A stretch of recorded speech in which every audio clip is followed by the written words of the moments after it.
Hello again, folks, in 113. Today we're going to be covering section 9.2. Let's take a look at the calendar here. And today is Tuesday, November 9th. So per the schedule, we'll be covering section 9.2. Just remember that Thursday the 11th is Veterans Day, so we won't be having class on that day. Instead, we'll be covering section 9.3 naturally the following Tuesday. All right, but for right now, we're doing 9.2. Cross that out, good. Let's see, the packet consists of the following. I might add to this, but we'll see.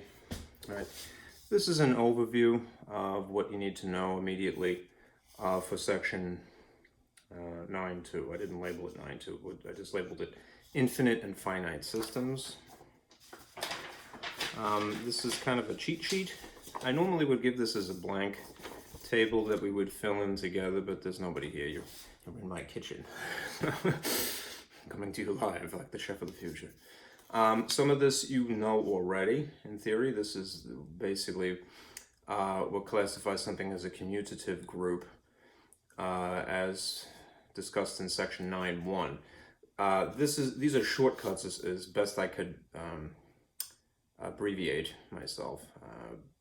If you were given a table, which is essentially 9.2. So think of this side as being 9.1 and this as being 9.2. That'll be helpful, hopefully. There's a table where I swiped the, there's a page where I put all the tables that were relevant, right, from the examples here. It's 2 pages. And then there are the examples themselves. Right. So let's see, I believe that is it. It's quite a few examples, and I did leave the solutions as described.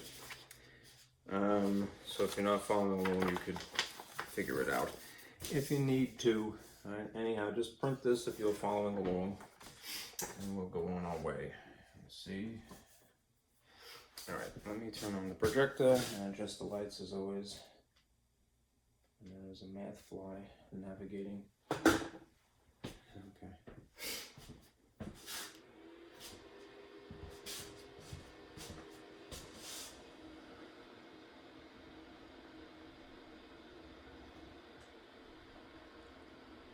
Wish I didn't have to do that every time, but I have to move my cart.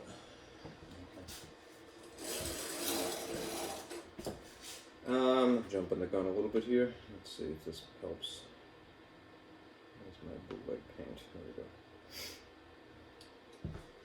we go. This was a diagram that you see here is not worthy of a handout. It's just to refresh your memory. If you had seen section 9.1 video, what was happening then was essentially this. It was an introduction to the concept of mathematical systems, and then groups specifically, a subset of those. All right? This terminology, more or less, that you have to acquaint with. Now, having done that, what we're doing today is evidently section 9.2, right? Mostly using tables, right? The interesting distinction between these two sections is that this involves finite systems,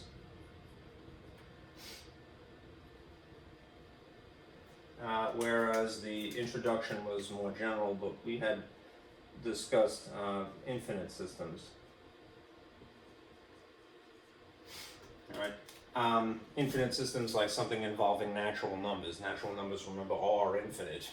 Right? So making a table of something that is infinite is really futile because you'll never finish the table. But if you have something that is already truncated, right, it's already only has a limit, right, making a table might be to our benefit. Right? So there's little tricks if you're given a table, all right, of how to read it for the information, to qualify as a group or not. Right? Then later on in section 9.3, we'll be discussing some notation. Right? That's Tuesday of next week. Okay. So here's where we're at, 9.2. And let me me pull up the actual slide that I have to discuss this. All right. Get rid of that now. Let's see. All right. This is a diagram I had intended to explain this. All right. Let me see if that's in frame. Looks like it's okay. All right. Now, mathematical systems, all right, for all intents and purposes, again, this is 9.1 and this is section 9.2, involve infinite systems, which you might think of as being something like a linear system, all right?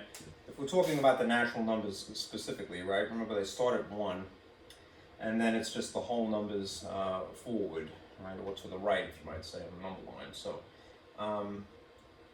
this is basically a linear path into infinity, all right? What might be helpful instead, when we're considering finite systems, as in section 9.2, is to think of them as being distinct from these infinite systems as being cyclical, all right? So something more akin to a clock, meaning that you're going to see repetition of the elements rather than new elements into infinity. All right. On ordinary clock 12 arithmetic, remember that the very top of the clock is 12, all right? And then you could kind of think of that as being synonymous with 0, because it's the starting point, and then you count this way around the clock, right, until eventually you return back to 12. That's the way we read time in the United States, at least. I've heard that in other cases people use like what we would call Navy time, using 24 hours rather than 12. 2 halves of 12. All right. Let's compare these sets. All right. Remember, a mathematical system is a set firstly, all right, and then an operation. But what do the sets look like? All right. The set of a natural number of natural numbers, all right, the perfect example of something being infinite, is usually designated n for natural numbers, right? And then we have fancy braces, and then we count 1, 2, 3, 4, right?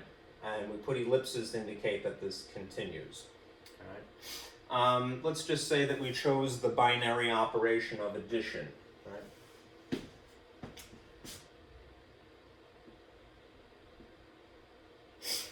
Okay. In the case of a finite set, a good example of that would be this, clock 12 arithmetic again. The set is usually just identified by the capital letter, let's just say S, as opposed to N. And then no ellipses, right? Because what does it start with? 1, and it ends at 12. All right. Now, if we are engaged with the binary operation of addition specifically, remember, binary operation is an operation that you apply to 2 elements simultaneously. Okay? So plus to abbreviate. All right? In both of these cases, if we wanted to check to see if these were groups per se and not just systems, all right? Remember, the idea of a system is general, whereas a group is more specific.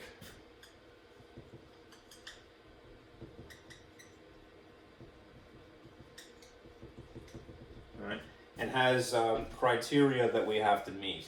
One of them is that the appropriate identity elements for addition would be present. Now, I included it here. It might be a little hard to see.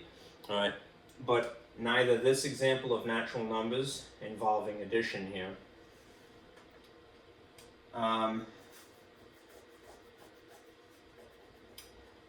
nor the clock 12 arithmetic, all right, in theory, would qualify as a group per se. All right? They're systems, that's fine, but they're not necessarily groups. Why? Because the identity element, right, for addition is 0, right? And there is no 0 in natural numbers. Right? Whole numbers, sure. Natural numbers, no. All right, because we start at 1. All right? In clock 12 arithmetic, there technically this wouldn't qualify as a group in theory either, all right, because it doesn't have the identity element for addition either. It doesn't have a 0. All right.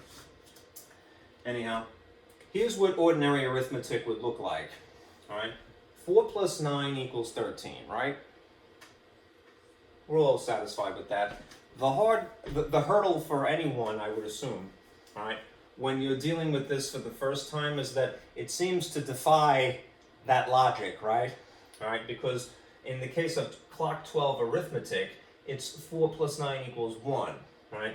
Zero in on this. It may drive you crazy, and you go, that's baloney. That sounds like a bunch of nonsense. And if there is anyone at home with their relatives lurking about in the background, they might go, this is what you went to college for, huh? 4 plus 9 equals 1. Fire that guy. Why is that, though? Because, again, if it's finite, it's cyclical, all right? There is no symbol, all right, in theory, beyond the symbol for 12, all right?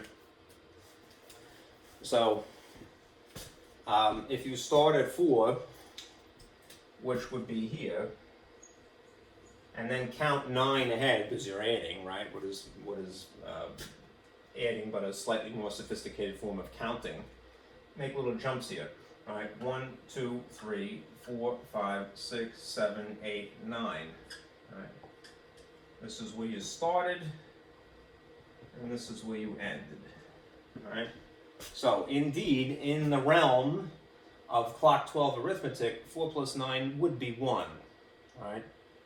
Just make sure that you specify to whoever you're talking about, or whoever you're talking to, this is the kind of arithmetic that I'm confining my attention to, right? Not normal, ordinary arithmetic. Okay? So make that distinction. You're going to get some seemingly bizarre answers when you add, right? And you can't rely on your calculator in situations like that, which is kind of why we have tables, all right? All right. Now, before I get to the table, let me show you something that should be old hat to anyone at this point. All right. Here, and I think I have this probably one of the pages buried in our canvas. Here is the good old multiplication tables, right? Which has been totally dissed in more recent history.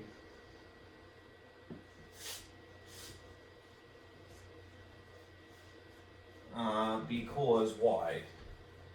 It's something that we were historically taught to memorize, and we are not so much anymore. Why? Because whether a person goes and buys a calculator, which you would need for this class, right?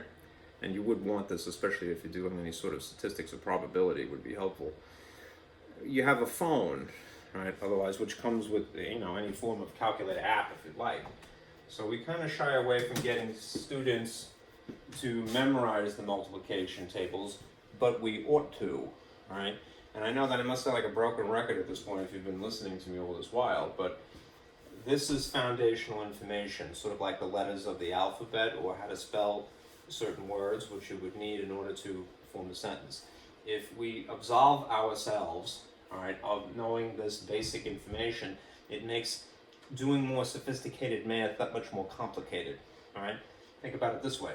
Multiplication is not just a more sophisticated form of adding, it's the opposite of division. So if you had to divide and you had no frame of reference, you'd be in trouble. Anyhow, that's another subject for another day. This is a table, all right? And the reason I'm mentioning it is because the tables you're going to see are basically the same idea, all right? To sort of make it match the kind of things that you'll see later. What you might see is the operation tucked up in the corner, right, to identify it, and it's usually a plus or an X on multiplication because that's what you get started with. Then later on, when you get more comfortable, what you see is some funny symbol like a club symbol from a deck of playing cards, or a weird asterisk or something. All right, that it's mysterious what the operation is. You basically work it this way, right? You combine the elements that you see along the column headings, and from here to here, I guess it would be appropriate, right, to call these column headings.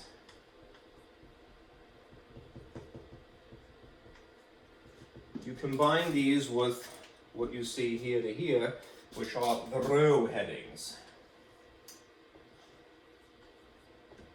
you probably do this intuitively if you've ever seen a multiplication table, right?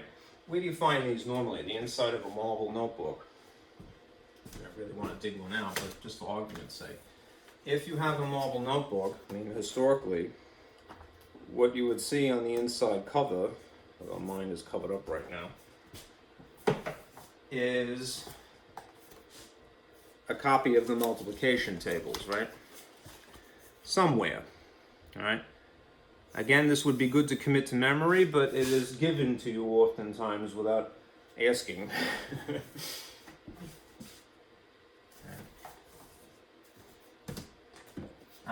Anyhow, you know how to work this, all right? If you wanted, in theory, to figure out without doing it by hand, so there's my radiator, all right, 9 times 12, right? You would connect the row heading and the column heading where they would intersect, right?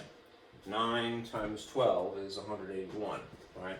12 times 12 is 144, right? 5 times 7 is 35, and so forth, right? You're playing Battleship, essentially, but instead of having letters as maybe column headings in the case of Battleship, I think, it's either one or the other, you're using number by number, right? One thing that's going to be important is that you have these headings in a consistent order, right? So I would start with the assumption that you're putting them in numerical order usually, all right? And one of the tricks will be looking for them in the actual grid, right? The one sucky thing about this textbook is that whoever colored the diagrams, with all due respect to them, didn't really do a good job of making the headings distinct from the actual guts in the table, all right?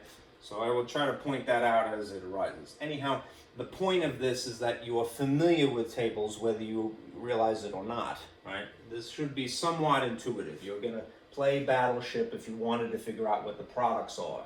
That is, what the results are of the operation of multiplication, okay? So, let's do an example first, and then what I'm going to do is discuss the shortcuts given the table instead. All right. I'll just flash this to remind you and refer back to it periodically as we're answering the first example. So here is something that I would print, all right?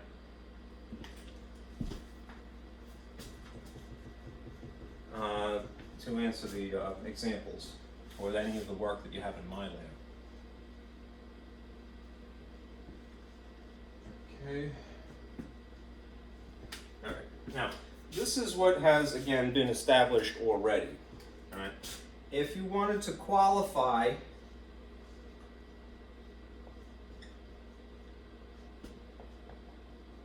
a system as a group, all right? This is as concisely written as I could conceive of, all right? What you would do, all right?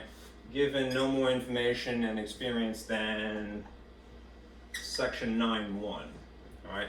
You check to see whether the system is closed under the operation, all right? Meaning that if you perform the operation on any of the elements, it would result only in more of the same type of elements. Then you check to see whether there's the appropriate identity element, right? Which in the case of addition is, again, 0, right? And in the case of multiplication is 1. We're going to have to rely on that certain formula, which you'll see here, right, later, all right? Then you check to see whether there are the appropriate inverses for each element. Now remember, if we're dealing with addition, right, there are additive inverses, and if we're dealing with multiplication, there's multiplicative inverses, which are essentially fractions, all right? And then we check to see whether something is associative or conforms to the conditions of the associative property. And then we check to see whether things conform to the commutative property, right? There's little nuances to each of these, but I'm not going to reinvent the wheel just yet. Perhaps later. All right. Anyhow, if you meet the first 4 criteria, then your system will qualify as a group per se. All right. If you meet all 5 criteria, right, then your system qualifies as a commutative group, or alternatively an abelian group. All right. Now, what's going to happen later is that if we have tables, all right, we could kind of cheat in a way. All right. Just bear in mind, this is a little bit faint here. If you have it printed, I'm going to read this to you. It says points of intersection are sums, products, or the results of whatever the binary operation. Because we're not dealing with alien hieroglyphics quite yet, let's just say sums as in the result of an addition problem, and products as in the result of a multiplication problem, right? Where you cross them, the intersection is the result, right? To be more general, the results would be of a binary operation, even if it's something that we invented. All right, now, if you wanted to check to see whether the results, whether the system is closed under the operation, given a table, all right, you would check to see that if the elements of the grid are from the set only, all right?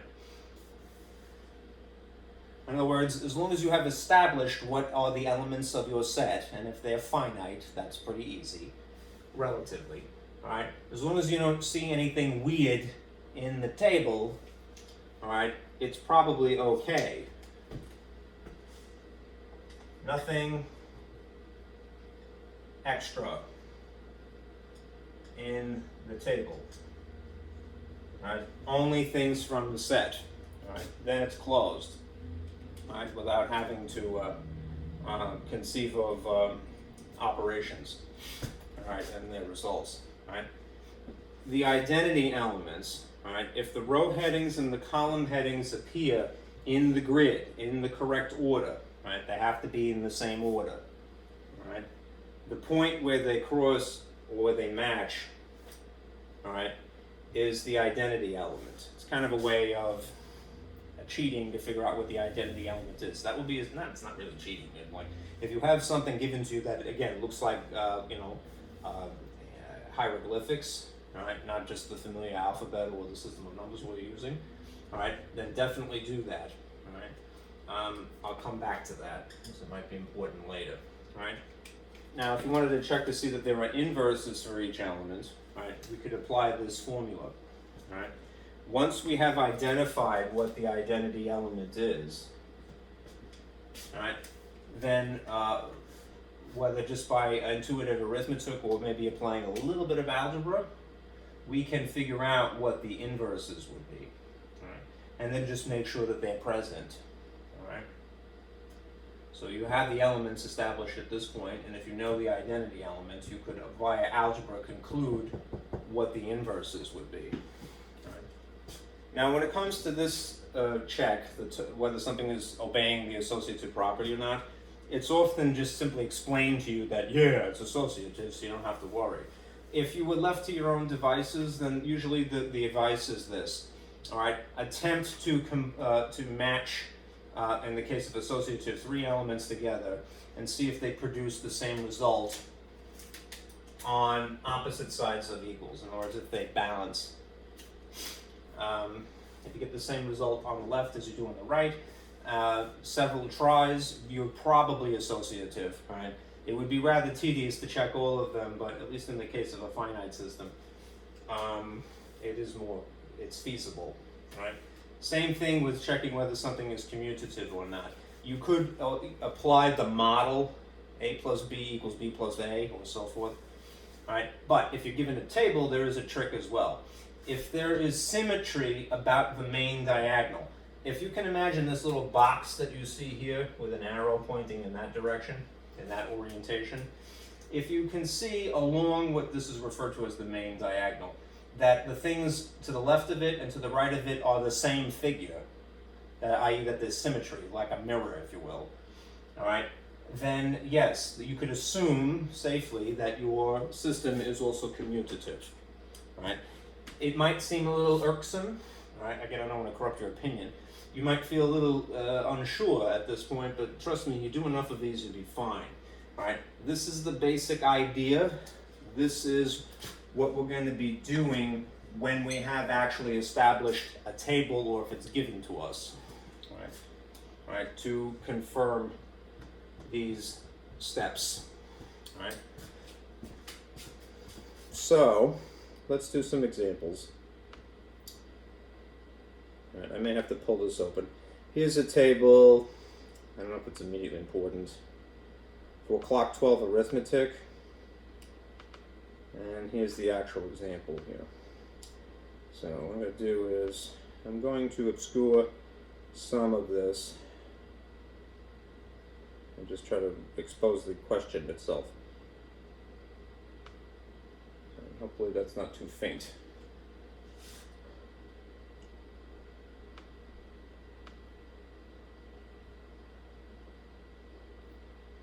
Sorry, I'm giving away the score here, but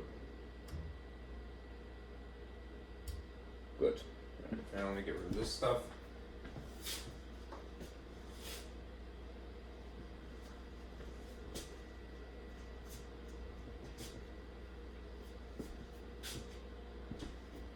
Take a sip of water. All right. Now, the question for example 1, let me put a little bit of light here maybe. That will help a little bit. I think that makes it a little bit blurry. Sorry. Determine whether the clock 12 system of arithmetic under the operation of addition is a commutative group. Essentially, we're going to check if it meets all 5 criteria. All right. Let's maybe start by doing it the section 9.1 way. All right. If we are dealing with clock 12 arithmetic, all right, let's establish what the set would look like. All right. What would this look like to begin with? In fancy braces, I'll just call it S for set. It would be again 1, 2, 3, 4, 5, 6, 7, 8, 9, 10, 11, and 12. All right, that's the set at least. All right. They are specifying in this example that it is under the operation of addition. So if that's the set, the operation is specified as being added. All right. Now, remember from earlier, right? If you perform clock 12 arithmetic, you're going to get what would be regarded in any other situation as bad answers, right?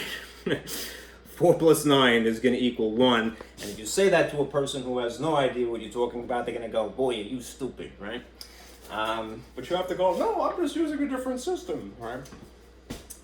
What you could do is take out a dial or imaginary clock like this, all right, and then attempt to calculate, in pairs, different sums, right?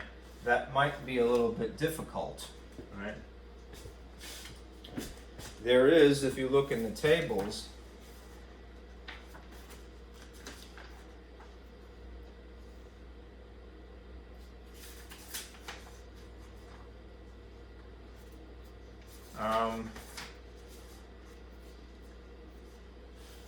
nothing quite like that yet, so let me bite my tongue for a moment, all right? We would have to check whether to see, firstly, is the system closed? All right. Meaning adding only produces more of the same, i.e. nothing extra.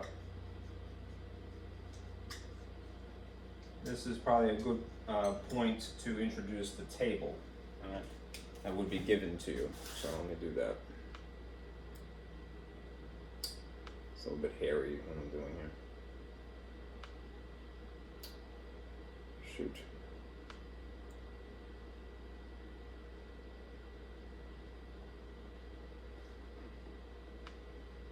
that out of the way. Here, instead of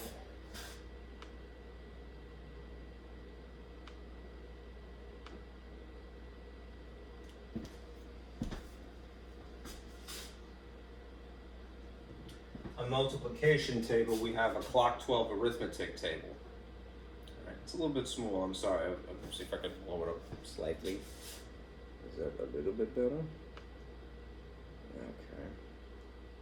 That's okay.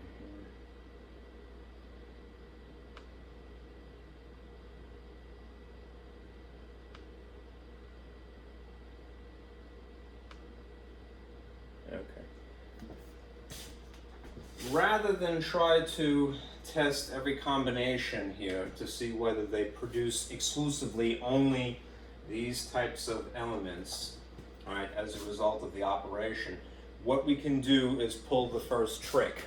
All right? The first trick is, again, if you stare at this table, all right, you only get more of the same set elements. In other words, look in the guts here of this table. Alright, this is my beef with the textbook, whoever colored this. These are the headings here. Alright?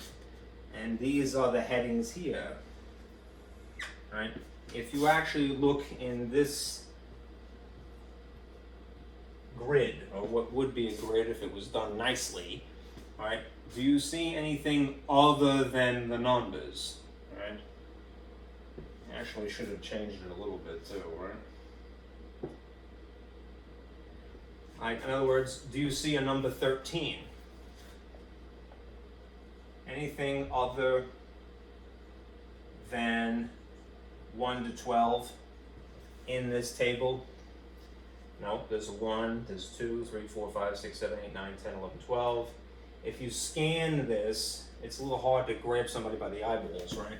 But if you scan this, the guts of this table, in this sort of cross-hashed area that I'm scribbling on, right, you will notice that there is nothing,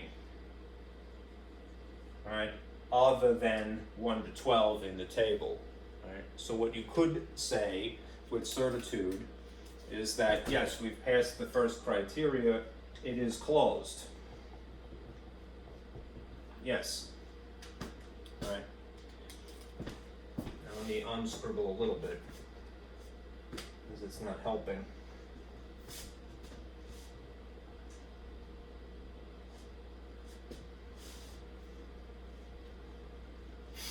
All right. Now the next thing is the identity element. Is that included?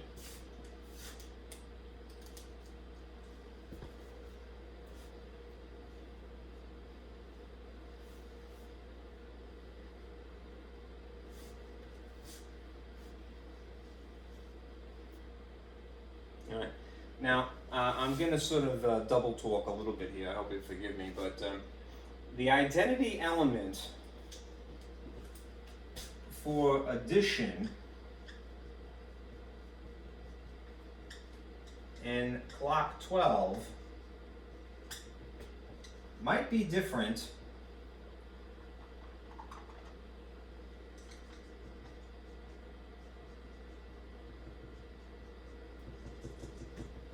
than what we're used to. The identity element of addition under normal circumstances would be 0.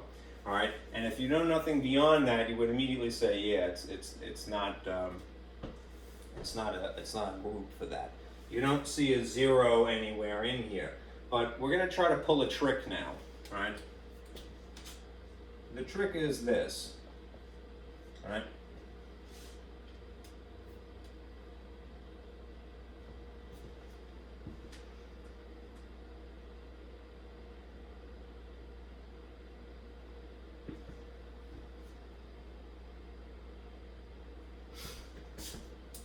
These are the row headings, right?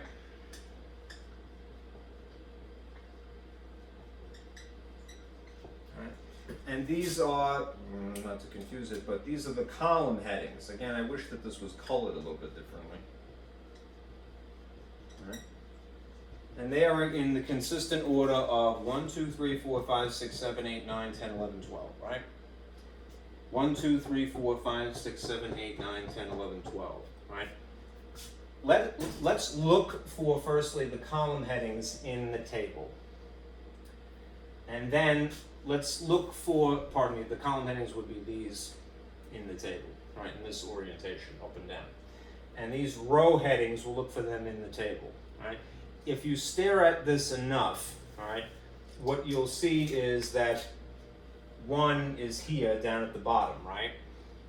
2 is adjacent, 3, 4, 5, 6, 7, 8, 9, 10, 11, 12. So what you'll see is basically this. These are the column headings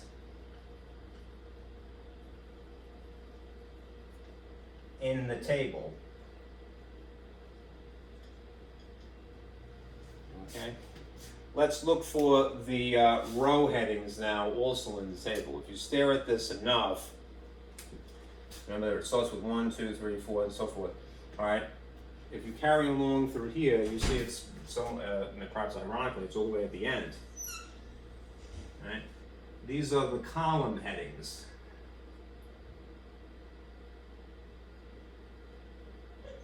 Bless you. Notice where they intersect. All right. At the intersection of the row and column headings in the table, that's the identity element. All right. The identity element under normal circumstances, again, for addition, would be 0. But we're not dealing with an infinite system, we're dealing with a cyclical finite system. So the identity element for addition in clock 12 is actually 12 itself. Okay. So, does it have an identity element? Yes, it's 12. That takes a little getting used to, right? It's a little goofy. Now, you might say, geez, that's annoying. Why would I even want to bother with that? Because when we're checking to see if there are inverses, we really need to know A, what the elements are, and B, what the identity element is, because we're going to use that formula. All right. If we were going to check to see what the inverses are for each element, then we would engage this formula, right? Element plus, in this case, the inverse should equal the identity element.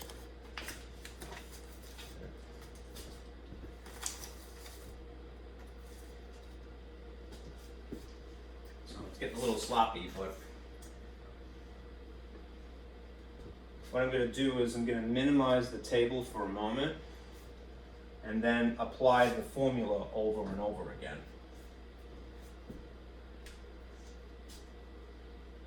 Bear with me.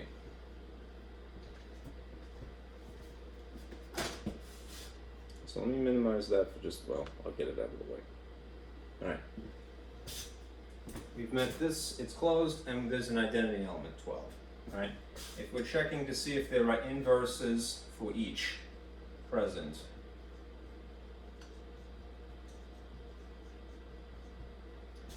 then we'll try this. All right. The elements, in this case we're using addition, when combined with their inverse, all right, should equal the identity elements. With the identity elements. All right.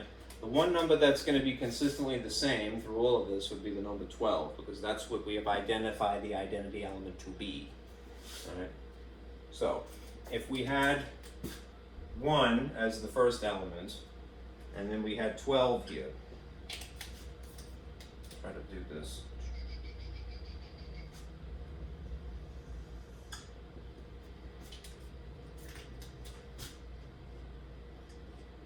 a couple of these at least. What would the inverse have to be in order to combine with 1 to produce 12? Sorry, there's one color in that instance.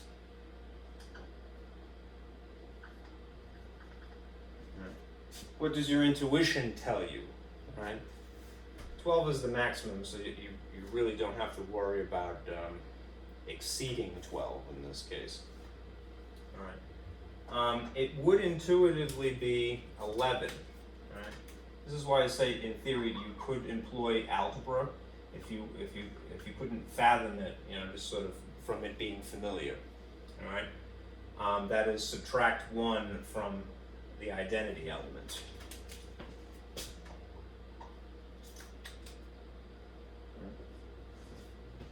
All right. Is 11 included as part of this set? And when you stare at this, do you see 11 present? All right. There's a whole slew of 11s, right? So far so good. In theory, what you would do is you would then check the next element, 2, and try to figure, well, what combined with 2 would produce 12? What combined with 3, because that would be the third element, would produce 12? What combined with 4 would produce 12? And eventually you'll go through all of them, all right?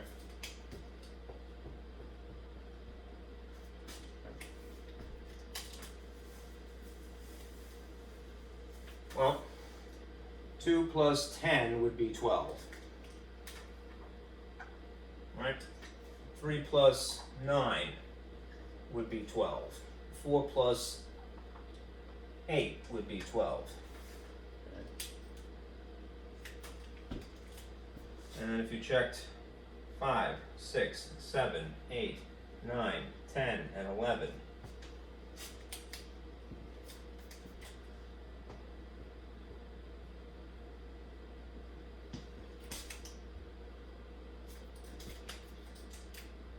you can conclude what would equal the identity element of 12 in this case every time.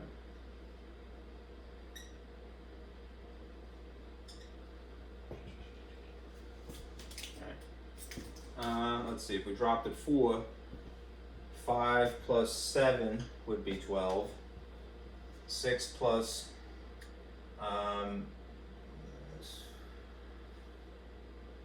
6 would be 12. Alright, 7 plus 5, 8 plus 4, 9 plus 3, 10 plus 2, and 11 plus 1. And then you've gone through all of the elements. Alright. Alright, there is one other one. Right? What is another element that I haven't covered yet? There is actually 12 itself. So I'm going to put a little asterisk here because this is an afterthought on my part. All right. What is it that when combined with 12, element 12 inverse would equal 12? Just for the sake of consistency, I'm going to make these 12s black. Should have done that to begin with.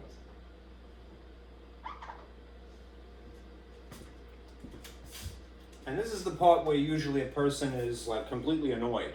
Alright, again, not to corrupt your opinion, but you go, well, it would have to be 0. And didn't you say that before, jerk?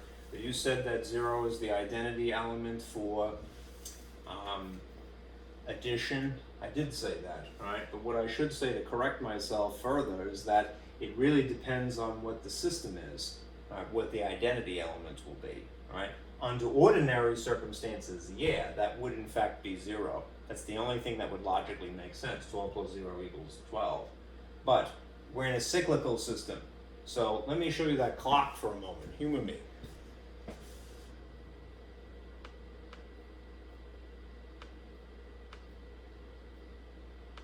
Here's our clock again.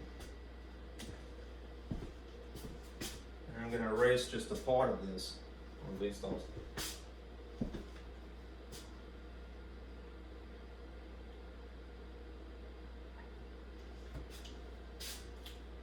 If adding is really just counting around the clock, all right, and I start at 12 here, all right, what would get me back to the amount, you know, in other words, plus what exactly would equal 12? I'll count, right, like the count, right? 1, 2, 3, 4, 5, 6, 7, 8, 9, 10, 11, 12. It would be 12 itself. Right? That's a little vexing, right? Because we have had at least different numbers for each of the inverses, but when it comes to the identity element itself, right? 12 the elements plus 12 the inverse is the only thing that would actually produce 12. Right? Again, you have somebody bystander who hasn't, you know, even seen the beginning of this conversation is going to go, boy, that doesn't make any sense at all. All right? 12 equals 12. All right? When you add 12, baloney. All right? Anyhow, it's true. All right? Anyhow, that's me doing it more or less brute force here. If you consider these tables, as I mentioned, that are prepared for you, here's the whole kit and caboodle. All right, the clock 12 arithmetic table. It just requires some better shading than they did. Here is another table with your inverses and your elements. All right, essentially what I've written.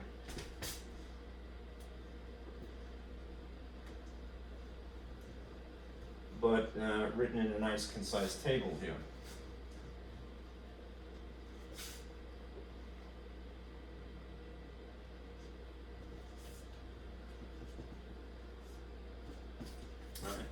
Element plus the inverse should equal the identity element. Once you've identified what the identity element it is, all right, you can figure out what these would have to be. All right. So 1 plus 11, 2 plus 10, 3 plus 9, 4 plus 8, so forth, and then it reverses after 6. All right, 7 plus 5, 8 plus 4, 9 plus 3, 10 plus 2, 11 plus 1, and then, yes indeed, right, goofy as this may seem, 12 plus 12 equals 12. How come? Because we have a cyclical system. Clock 12 arithmetic is, at least historically, drawn onto a circular face. All right. It repeats because there is no 13 on clock 12 arithmetic. All right. So it takes a little getting used to. Right, because it defies what we know intuitively, but there is a reason to it. Okay, so just to summarize, what do we know at this point?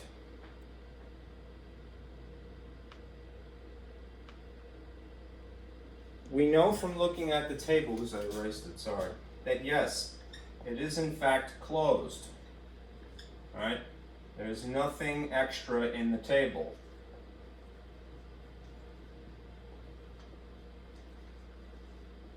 All right. Then we check to see, does it have an identity element? All right. The identity element is 12 because that's where the row and column headings cross.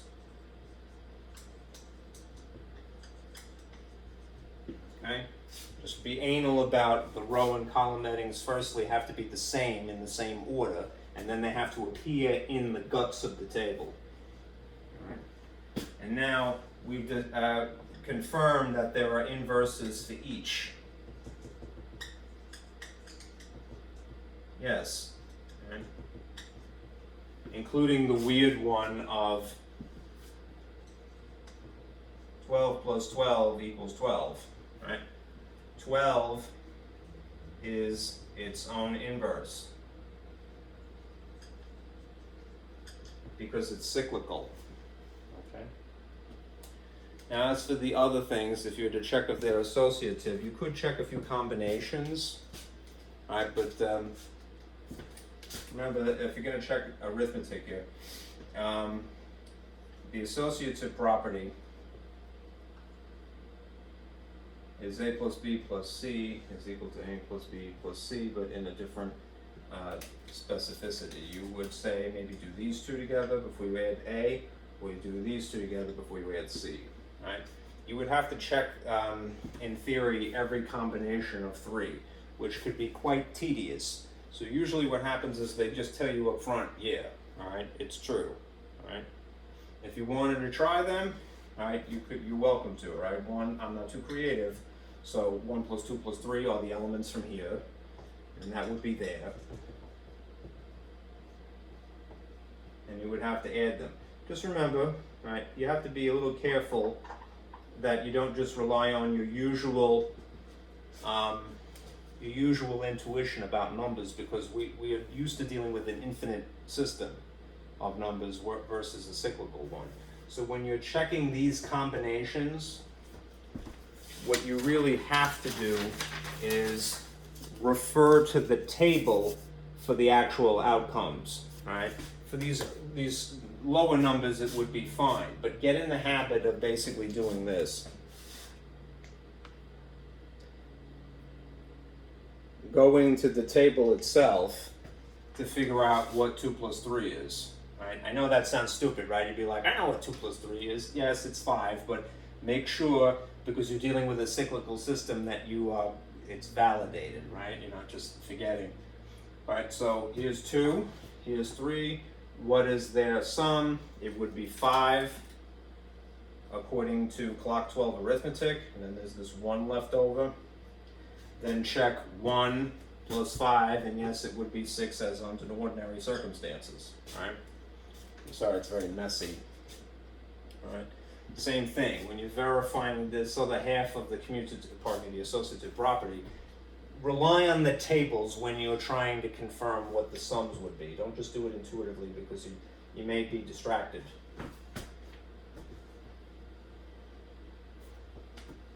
Okay. So, all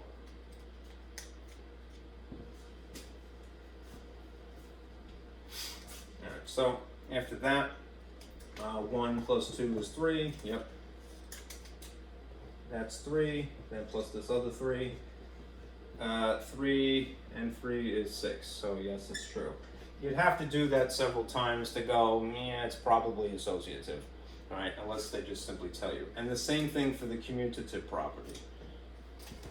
Okay, now let's do, at least if you're going to rely on the actual property model, right, to confirm whether it's commutative or not, right? Is it associative? Clock 12 arithmetic? Yes. All right, brute force. The last thing is 5, is it commutative? Without using the model with pairs of elements, again, what we could do is pull that trick, right? Which is to look for the main diagonal, right? I alluded to this a little bit earlier.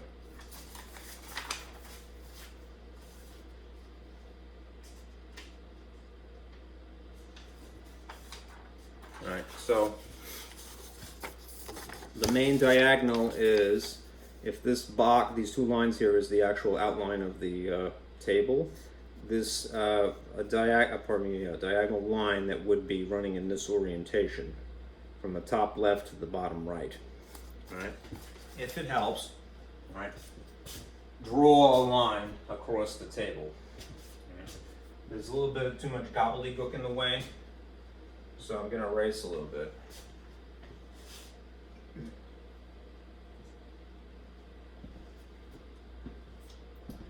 And I'm going to draw a diagonal line across the table, like this. It doesn't have to be perfect, but it would be ideal to connect the corners, perhaps.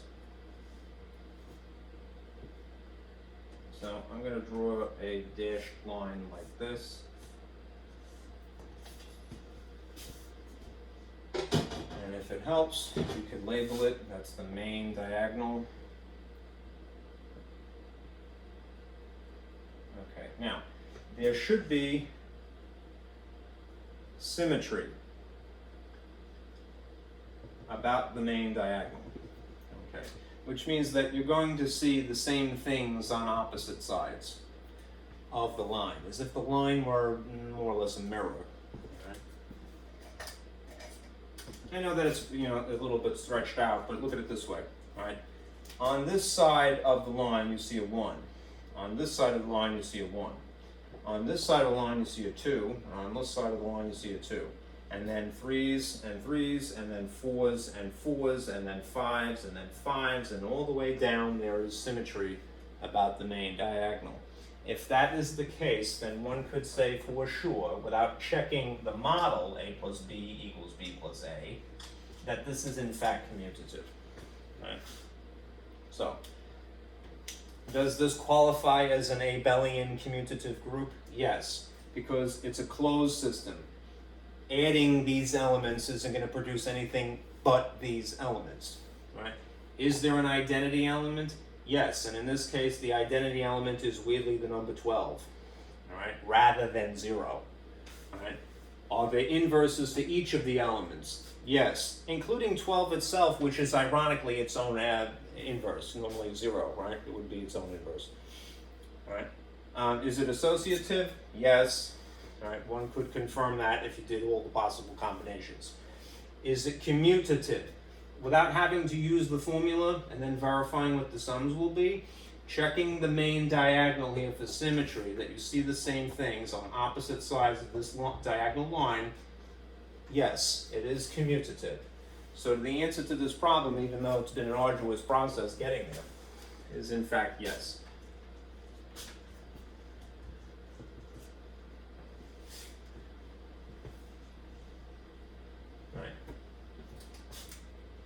Example 1, yes, it is commutative.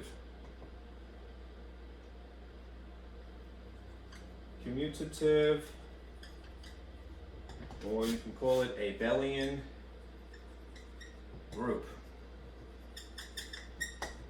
Okay. All right.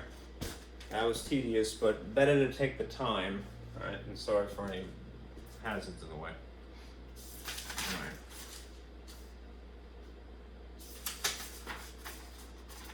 Let's look at example 2. Example 2 is going to give you a funny table that looks like this over in the corner.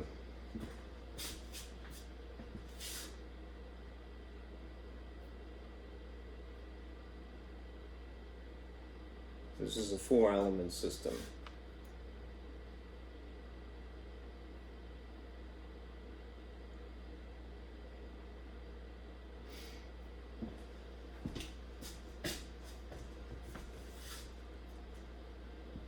In the case of example 2,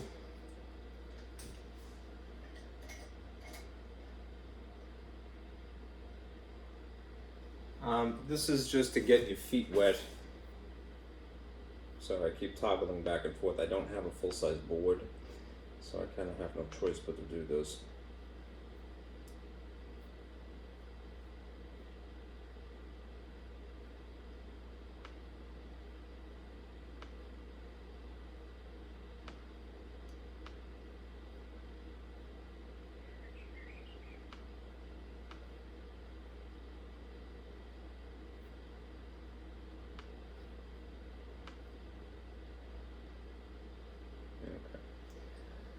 For example 2, we're checking this finite system, which is just given to you here. All right. If you feel more comfortable, and I always would, just intuitively list the elements that you would see. All right. But they tell you that anyhow here. This is an exercise of good habits when you have to do these types of problems. Consider the mathematical system defined by table 9.4, namely this. Assume that it is associative, so you don't have to check rule number 4, if you will, or criterion number 4. All right. If we list them and then identify the binary operation, we could eventually determine whether this is a mathematical system being a commutative group, which means that it has to be 1, closed, 2, there has to be an identity element, All right. 3, there has to be inverses. 4, it has to be associative completely. And 5, it has to be commutative completely. But we're going to pull tricks, right? Especially for this last situation. They're telling us up front to assume that it's associative, so we know for sure that it's already that.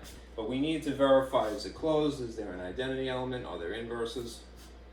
All right, so A is asking us to list the elements of the set in the system. All right. The elements, if you read the row or column headings, are just what would be there. It would have to be 2, 4, 6, 8. Not too bad, right? Sorry for the dot. Those are commas, all right? So we've dealt with A. Now we need to identify the binary operation. The binary operation in this case, as I mentioned, I alluded to earlier, it's not going to always be additional multiplication. That's just to get you started. What we're doing is that we're just inventing operations, right? The operation is the copyright symbol. So that goofy thing, see a little circle around it, otherwise known as the copyright symbol, that's the operation, right?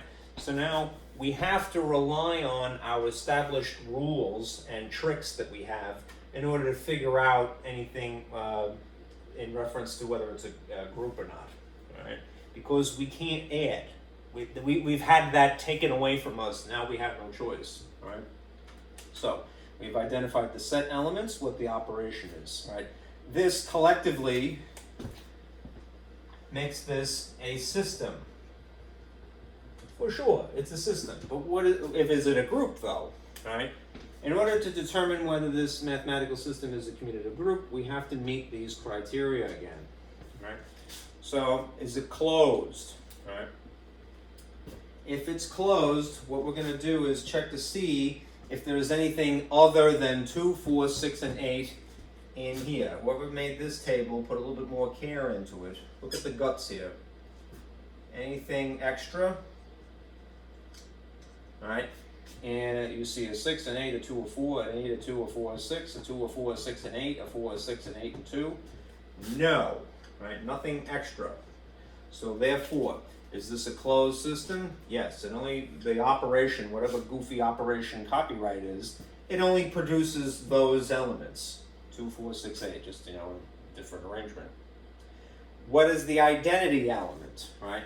The trick that we're going to pull is we're going to look for the row headings in the table, all right? And they have to be in the same order, right?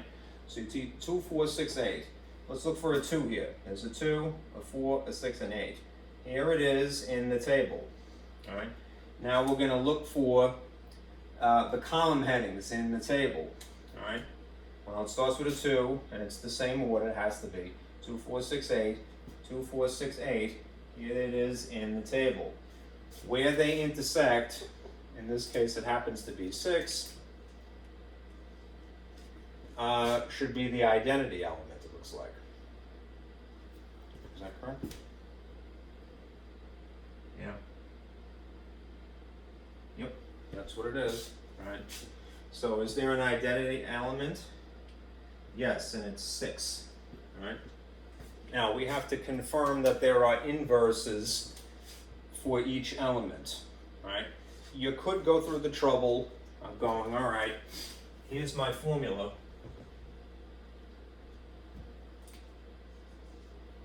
All right, that each of these elements, all right, plus their inverse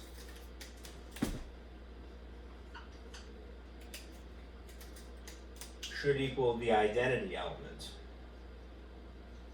All right.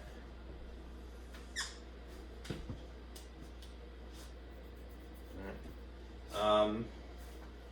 And since it's this finite system, it's not impossible, and there's only 4 elements, so go ahead and do them. All right. The elements are 2, 4, 6, and 8. All right. And the identity elements we have already identified as 6. Okay. So I shouldn't put a plus here because that's not the actual operation, it's copyright. So as goofy as that may seem, I'm going to draw the copyright symbol 4 times. All right. 2 under the operation of C. All right. What would the inverse be? Well, under normal circumstances, it would be 2, say, plus 4 equals 6. What we can do is use the table to help us here. And here's how so. All right. If we can identify that the identity element is in fact 6, we did. All right, let's circle the 6's here. There's a 6, there's a 6, there's a 6, there's a 6. All right, let's link these things together. All right. 2 combined with its inverse apparently, which happens in this case to be 2, produces 6. So it's a little weird, right? But that's, according to the table, what the situation would be. 2 combined with 2 equals 6 under this particular system. All right. Strange, takes getting used to, but remember, this is not a infinite system. It's a finite system with a goofy operation that we've invented. All right. All right. What else equals 6? Well, the next element is 4. 4 combined with what equals 6? According to this, 4 combined with 8.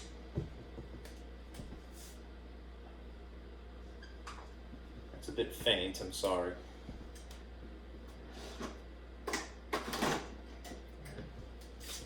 Four combined with 8 equals 6 under this system. All right. What about 6?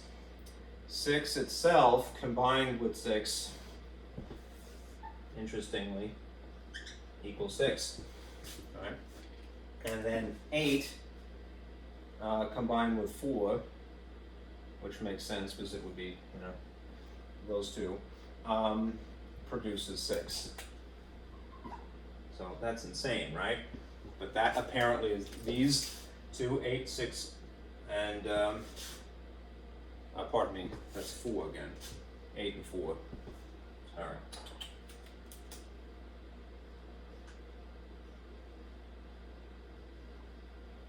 2, 8, 6, and 4 are the inverses of these respectively. Those things, according to this table, make the identity element of 6. I know that that's frustrating, right? But you just kind of have to not erase what you already know intuitively, but kind of save it in a different part of your brain, right? Just go, all right, I'm going to conform to this set of rules now. Engage in the act of mental flexibility. That's the whole point of it, really. All right, so are there inverses for each? Well, apparently yes. And these they are, 2, 8, 6, 4. That's not proper English, but yes. 2, 8, 6, 4. Okay. All right. Now, they already told us that it's associative, so we don't have to bother. All right. But if we're going to verify that it's commutative, we're going to pull that trick, all right, which is, at this point, to draw a line through the table in this orientation and check to see that there is symmetry. All right, 2, 4, 4, 6, 8, 6, 8, 8, 6 rather, 8, 2, 2, 2, 2, 8. Yep, sorry, go to sleep. Wake up. 4, 4, 4, 4, 6, 6, 8, 8, and yeah. So as you can see, it's like a mirror. All right, 8 on this side, 8 on that side. All right, 2 on this side, 2 on this side. It's just not reversed in the sense of a classic mirror. Okay, so is it commutative? Yes, it is. All right, if we have met all 5 criteria, it's closed under the system. It doesn't produce anything other than these elements. The identity element is 6. It's present. All right, there are inverses, weirdly, All right, it's associative because we've been told that, and it's commutative because of the symmetry. All right, there is symmetry about the main diagonal. Then yes, you could specify that in example 2, this is in fact a commutative group. Yes. Sorry for the mess. All right.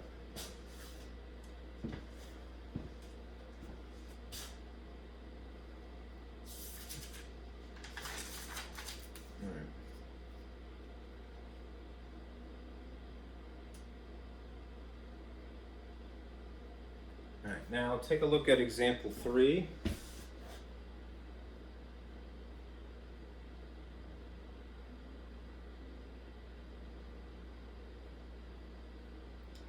That should be a little bit more elaborate. Now this is even more goofy, right?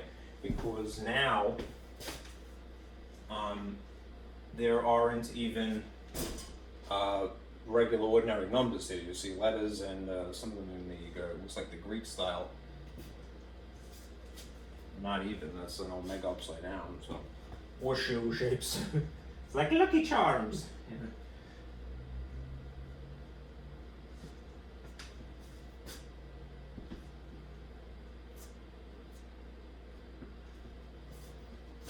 Alright, let's go through these. Alright. Use the mathematical system defined by this table, 9.6, right, to determine the set of elements. All right, the set of elements is going to be what the row or column headings are going to be. So what is the set? It's going to be weirdly E.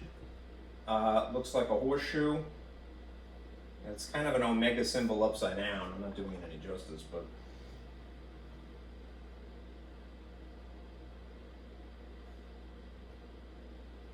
And looks like almost like the pound symbol, if I'm not mistaken. Right. So E, a stylized U, and a stylized L. All right. That's the set of elements. All right. Determine whether the system is closed. All right. Do we see anything extra in this table? Do you see anything other than these symbols in this table here? And remember, the table really begins here. This is the guts here and here. Pound symbol, E, omega upside down. E, U, L. U, L, E. All right, so no, nothing extra. So therefore, is it closed? Yes. All right. Let's find, oh, I kind of skipped it. Sorry, I went down vertically. What is the binary operation? The binary operation is what you see up in the corner here. It's a diamond, weirdly, right? Again, that's why we're trying to wean ourselves off of our intuition, right? We're not really going to engage in any sort of normal math here. We're just using this system of alien hieroglyphics now, all right? And the operation is not plus or minus, it's going to be a diamond shape. All right. Identify the identity element. All right. Now again, to do this, a good trick is to look for the row heading and the column heading in the table, and they have to be in the same order as you see them here. So let's do that. If the row headings start with E and end in pound, right? EUL, that's the row headings, right, in the table, all right? What's the column headings? It's the same thing, EUL, if you will, all right, EUL, there, all right? Which means that where they intersect, all right, upside down omega here, all right, that should be the identity element.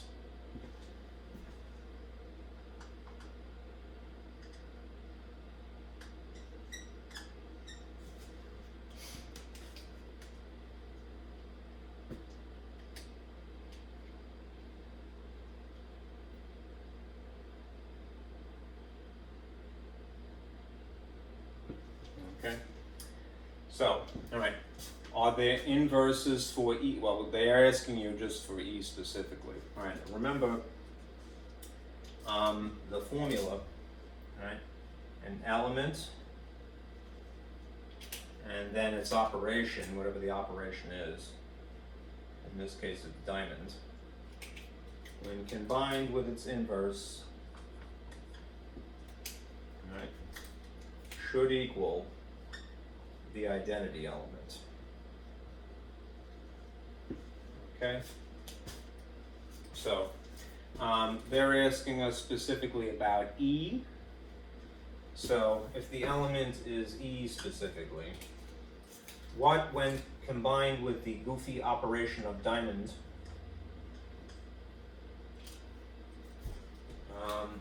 would equal omega in this case?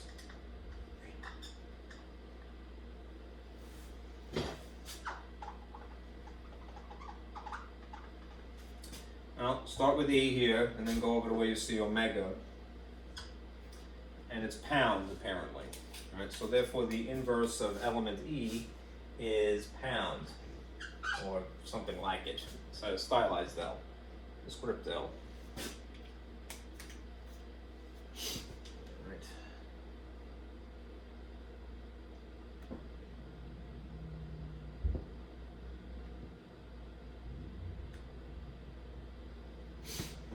All right. So it's L. Hopefully this is not too faint. The inverse of E is pound, or L shape.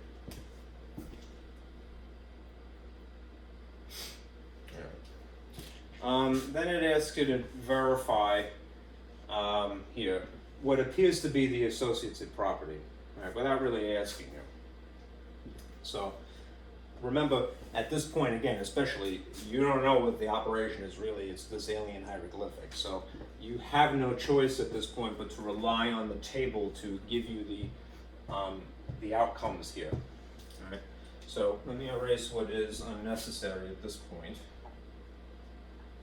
All right. And zero in on the guts of this table here, where the lines are. All right. If we're going to check for associativeness, if that's even a word, we would pair together E and the operation with L, right? Which we already know is going to be the U shape, right? What would be left over then? Diamond and then E. So we will go to where we see a U here and then connect it with where there's an E here, and the outcome would be E. If it is truly associative without really specifying that, because they didn't call it associative, it just resembles the associative model, let's verify that we're going to get the same result at the bottom here. So if we zero in on this much, right, pound, and then combine it with the operation with E, we would get omega, right? And then what is left over here is what is essentially commutative, really. All right. Go to E and connect it with U here, and you get E again. All right. So yes, it appears to be associative for that reason, without really saying that.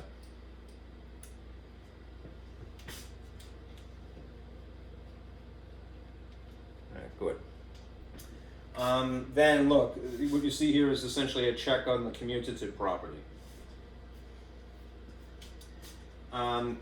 Relying on the table to give us the solution, or the outcome, the result. Right? Let's go to U, right, and connect it with L, and you get an L, or whatever that is. And then on this side, go to L and connect it with U, and you get an L again. So it would seem to be basically commutative as well. All right? So that ain't too bad, right? Ain't. It just takes a lot of getting used to.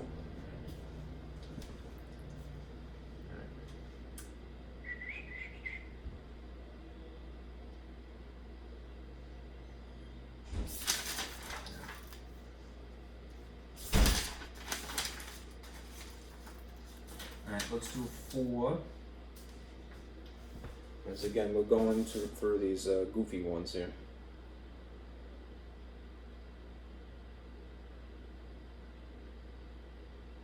Should have adjusted that a little bit better.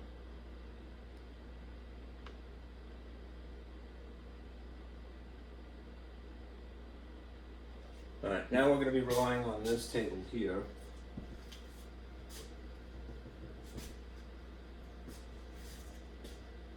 You'll notice as we're progressing through this that the earlier steps become easier and easier, right? That is only natural as educational psychology at work, right? The more you do something, the better you get at it, all right? Example 4, is the system a commutative group, meaning we have to check all 5 criteria, right? Determine whether the system defined by this table, all right, is commutative under the weird operation of musical notes, all right? Assume that the associative property holds, all right? So, we have to check whether it's closed. We have to check for the identity element. All right. We have to check that there are inverses for each. We would, in theory, have to check to see if it's associative, and we would have to check if it's commutative, but in that case, we really don't need to. We could just pull the tricks. Right. This is getting a little dry, so we'll move that aside. Okay. So we have a system. Sorry for the delay. All right. If you zero in on this, all right, you have an operation of musical notes here. All right, and the elements appear to be what the row is here, and they must match up here, right? This set is alpha, beta, gamma, did a bad gamma there, and delta.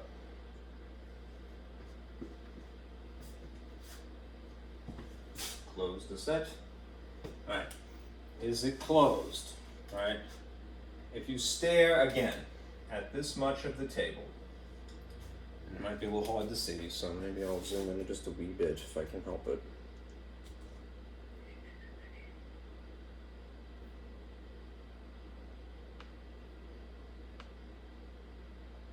I did it a little too much.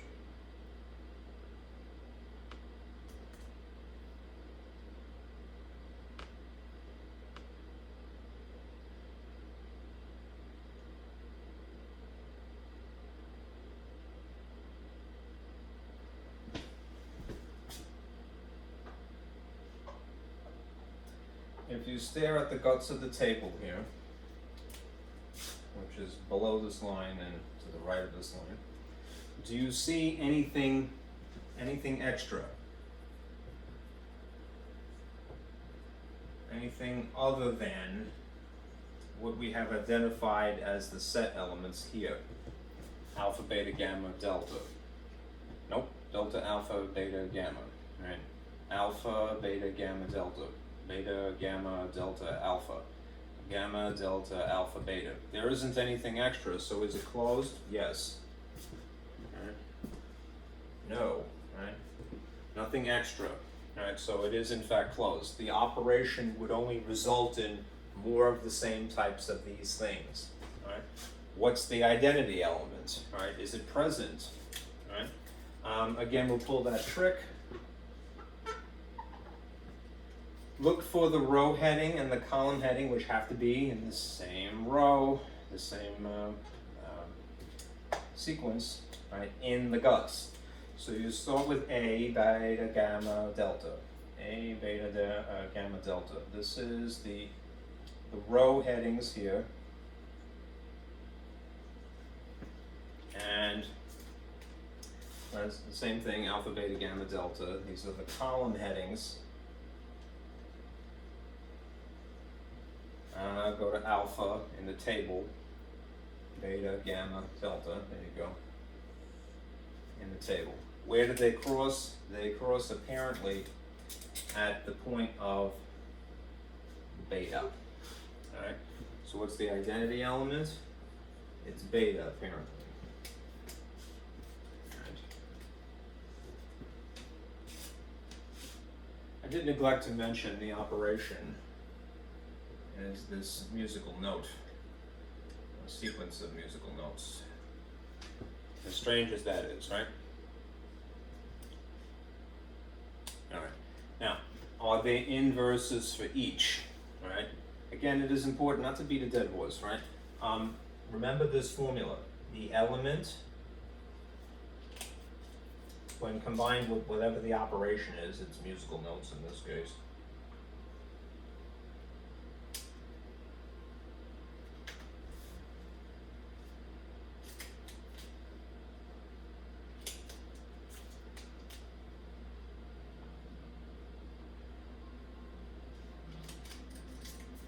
When combined with its inverse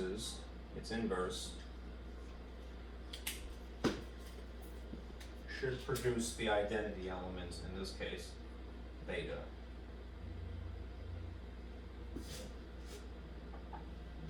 Okay, just to generalize, I'm going to circle the question mark here, as that's the operation. An element combined via the operation, whatever it is, its inverse, with its inverse will produce the identity element. So, all right, if we have identified the identity element as beta, all right, we can figure out what these inverses would be. All right, there has to be inverses for each, though. All right, so I'll put them in green under here just to make sure that they're all present. All right, so I'm going to circle the betas in the table here. There's a beta here and a beta here.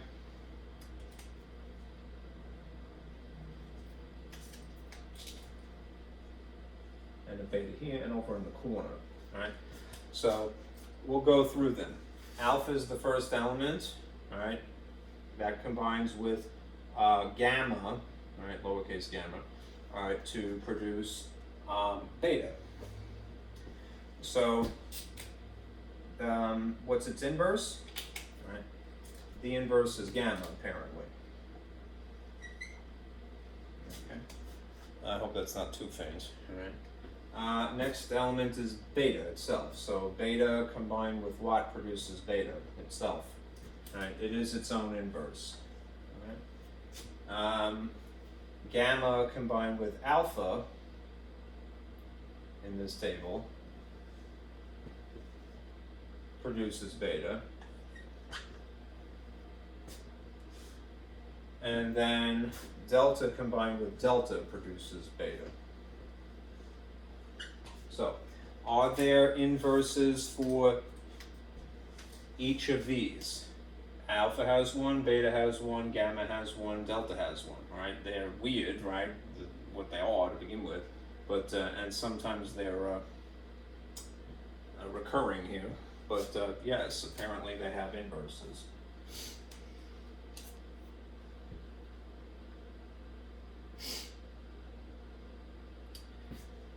Okay. So, is it associative? Assume that it's associative, so without having to run through that, we can go, yeah, it is associative, right? Let's pull the trick for the commutative property, right, which is to draw a diagonal from the top left to the lower right and see if there is symmetry, right? So, that's the main diagonal. Okay. On opposite sides you see alpha, on opposite sides you see beta, and you see gamma alpha, and then its reflection, alpha gamma, and then delta beta, and then beta delta, and then gamma gamma, gamma gamma, delta delta, alpha alpha. So is there symmetry? Yes. Right. So it is in fact commutative. Right. Determine whether it's commutative or not. It is a commutative group? Yes, it is. It's abelian. Okay.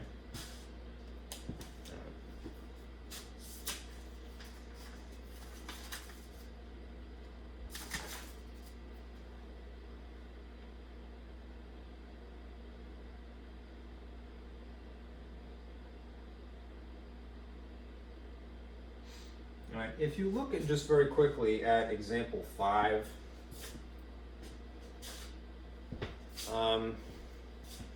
it's probably worth investigating. So let me just do this as quickly as I can. All right.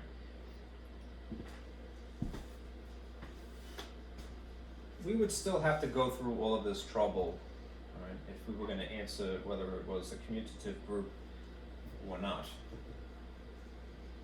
But we may not have to go as far as the 5 steps if we get into some trouble to begin with. So, if in example 5 they ask you another system to study, determine whether the mathematical system defined by this table is I'm sorry, it's a little out of the frame here, but whether it is a commutative group. Alright, under the operation of, it's cute, happy face, alright, is the operation, right? The set elements would be apparently x, y, z. Alright, what's the operation? They already specified, it's happy face. Alright, that's cute. Alright. Is it closed? Alright. Do you see anything in here that is other than x, y, z? X, z, y, z, y, x, y, x, z. Is it closed? Yes. Right? Nothing other than x, y, z.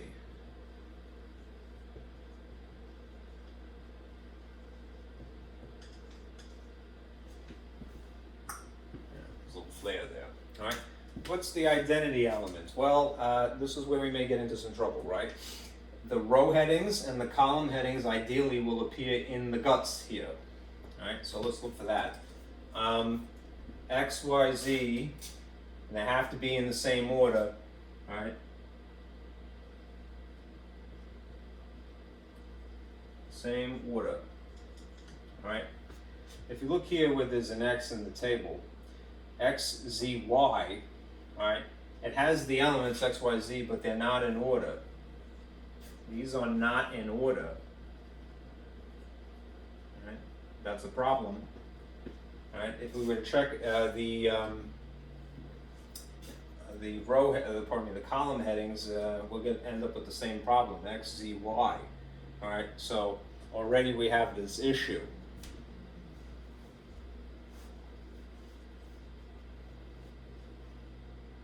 All right. The problem when we're checking using this shortcut is that there is no identity element in this case.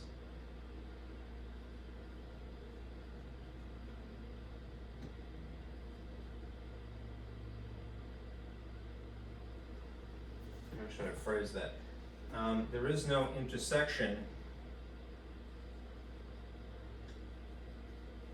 of in identical order in the correct order. Right, in the table, right? This is out of order, right? So we're stuck basically, right? So we would have to say there is no identity element then.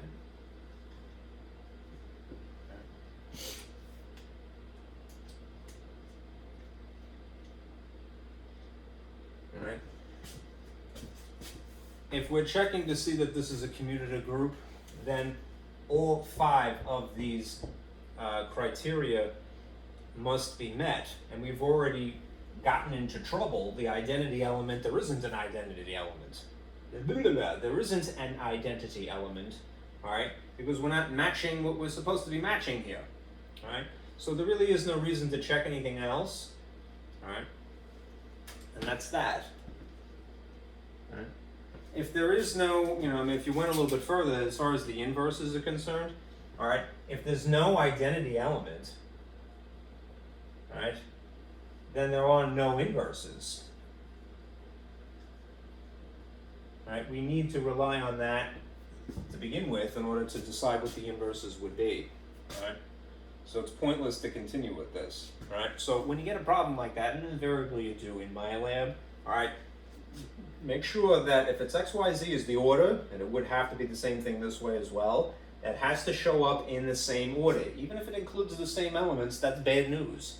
All right, you want X, Y, Z, not something jumbled. All right. All right. Now here's the last thing.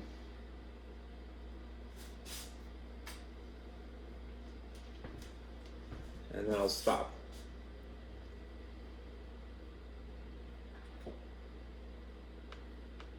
All right, this is the table.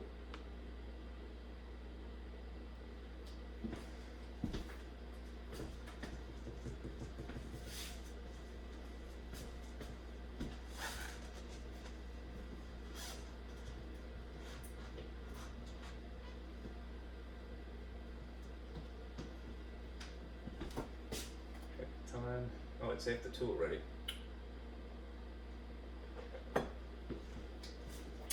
Alright, determine whether the mathematical system defined by table 9 point, that's a little bit too much, sorry, back it off.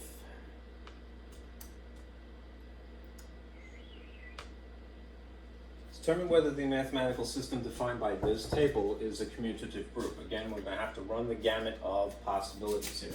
Alright, we're going to check to see whether it's closed. Alright, we're going to check to see what the identity element is. If there is one, we're going to check to see that there are inverses for each. Then in theory, if it's associative, and then if it's commutative. Alright. The interesting thing about this problem, what you're going to see is that even if it is commutative, alright, it may not necessarily be a commutative group. Because again, you have to meet all 5 criteria. Alright. So let's do the standard operating procedure here. What are the elements? The elements of this set are A, B, C capitals. A, B, C. Alright. What is the operation here? The operation is apparently a black triangle.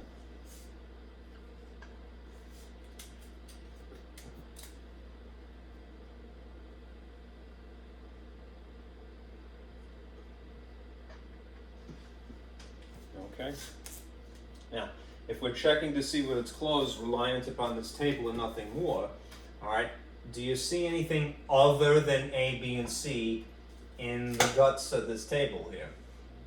A, B, C, B, B, A, C, A, C. There isn't anything extra. There's no D's, there's no E's or anything like that. So is it closed? Yes, so far so good. What's the identity element? The identity element, in theory, if we're going to cheat really quickly, is to look for the row heading and the column heading in the table here. All right. ABC, that's the row headings here. And here's the column headings, ABC, which is that way. So, good, they're in the appropriate order, ABC, intuitively, ABC, and that's where they cross, so that means that this is the identity element A. Right. They have an identity element? Yes, and it's the letter A.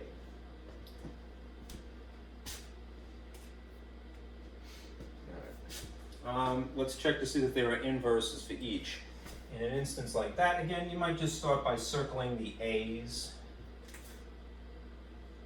in the guts here and seeing what they pair with as you run down the list here. All right. A cross with A produces A, so A is its own inverse. Okay. B cross with C produces A, so B's inverse is C apparently. And then C crosses with B to produce A again. Right? So those are the respective things. A is its own inverse, B and C are inverses of each other. Alright? So good. Alright? That's what they are in green up here. Is it associative? Well, in this case you probably would have to try quite a few.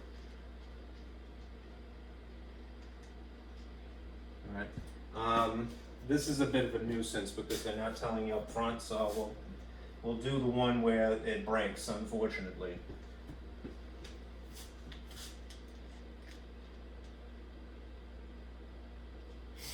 Alright, so if you do it in the proper order here, what is the associative property?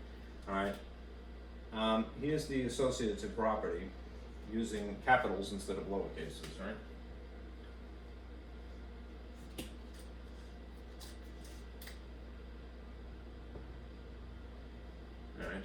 Triangle, triangle, because that's the weird operation. Okay. And it would resemble something like that, right? Okay, now remember, in this case you probably know anyhow, but like you can't add B's and A's, and there would be no reason to anyway because it's a triangle, it's not a plus sign. But use the table to figure out what these groups are, right? And then eventually the whole thing. What's B combined with C? B combined with C is A. So you would have this to begin with, and then if I drag this down and consider now this grouping, what's A combined with the A from that BC combination? A combined with A is A. So at the bottom here, just for the sake of space, we should have A on one side. Let's check it if we combine A and B first. All right, A combined with B is B. So you can have B now combined with C. These two things that are left over. This is dying on me. B combined with C would be A in this case. So that one is correct. All right, that would be associative, but there's going to be an instance where it actually doesn't work. Right. I went with the easy one, I guess you can say, right? Because I just went with intuitively these things in order. All right, that one works out. But the example cited here is this one. We have B combined with itself, and then C. And then it would have to be the same thing on the opposite side, but in a different order. Let's see, so let's see, did those two first. All right. This is the example cited by your book to illustrate that it's not going to be associative 100% of the time, therefore it is not associative, and therefore it is not a group. If you did B and B, B and B is B. B, B, B, B, B, B, B. Alright? Woo, woo, woo, woo. Alright, so that's B. Alright? If you combine these in this sequence, B is in front, combined with C, what do you get? A. Alright, so that would be A. See what it is on the opposite side. Alright? If you did B and C now, B and C is A. You did these two in sequence, B in the front, A after it, B in the front, A after it, you get B as a result. These, although it would be hard to tell what they are actually as a number, they are evidently not equal to each other because A doesn't look like B, right? So one has to assume the different numbers if they were, and not in their respective algebra. So, not associative 100% of the time, right? And therefore, it fails at that point, and you would automatically go not commutative as a group, right? Now what interestingly happens is that if you tested this a little bit further, we could try to check whether it obeys any sort of symmetry here according to that rule, right? So without all the gobbledygook in the way,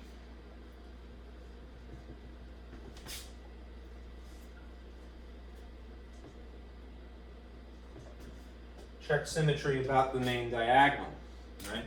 A, B, B, right? I'm doing it a little bit wolf.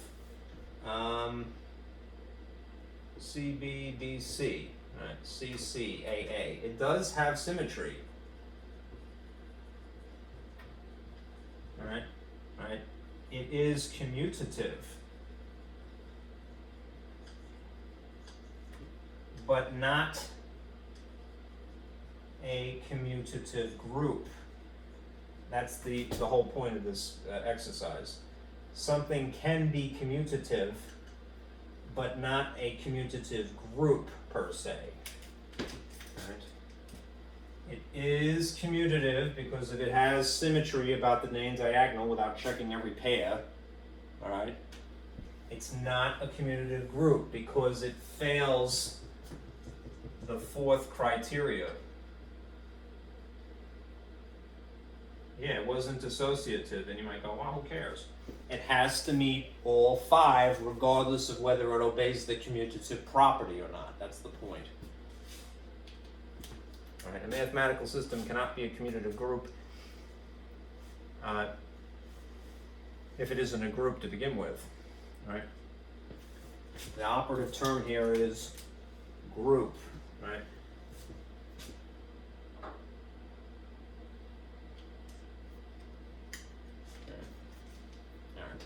So that's that, and it takes a little bit of getting used to, as I mentioned.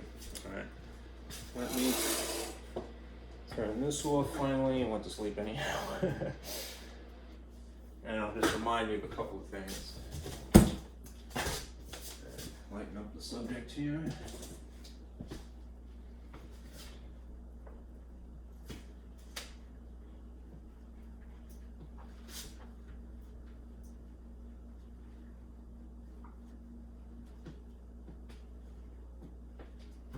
So, for homework, right, do section 9.2 in my lab, right, and just remember we are off Thursday, right, for Veterans Day. Right, so especially if you have a veteran in your life, do pay them homage. Okay. That means that I will see you again on Tuesday of next week, okay? Thank you guys for listening, and I'll see you later. All right, be careful out there.